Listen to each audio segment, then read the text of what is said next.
question that everyone in the world wonders about often is the same question that's been asked as long as humans have been on Earth. Is there life after death?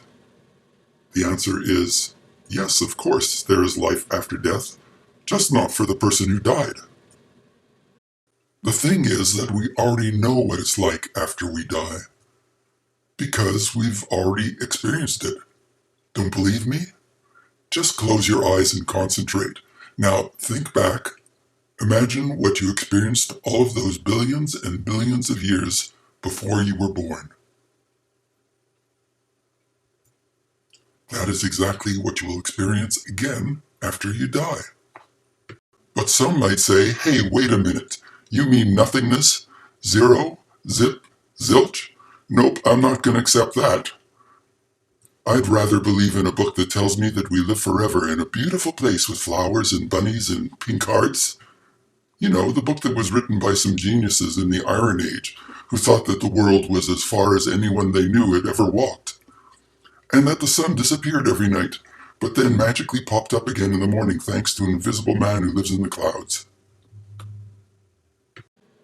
Part of what makes it tough for some people to imagine nothingness after they die is that it's really difficult to conceive of nothingness. But if you're trying to imagine nothingness, you're doing it wrong. So here's a mathematical problem that should make it easier. If Johnny has 0 apples and Sally has 0 apples, which one has the most apples? If you said Johnny, you're right, because Johnny believes he has a basket full of apples. People fall in with religions and all of the oppressive rules, hypocrisies, and prejudices they entail, because they are assured by the religious ringleaders that they will live for all eternity in a very nice place after they die.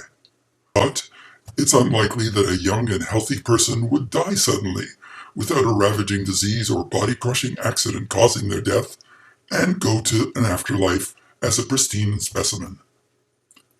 No, for most people, death comes in old age, caused by a decline due to aging combined with something like cancer or dementia. When people are suffering and approaching the end of their lives, many actually welcome the prospect of dying.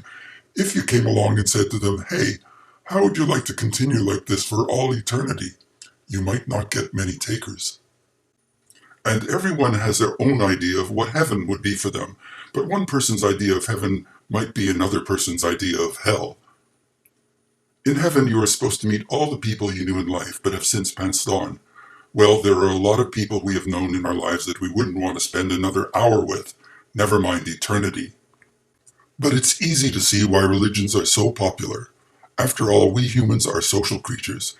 We need to belong to clubs, otherwise we feel left out, like we're missing something that others seem to have. And clubs fortify those feelings of belonging with secret handshakes, passwords, and symbols that we can wear around our necks to show others, hey, I'm part of the group. But choosing the right symbol for your club can sometimes feel like a mistake down the road.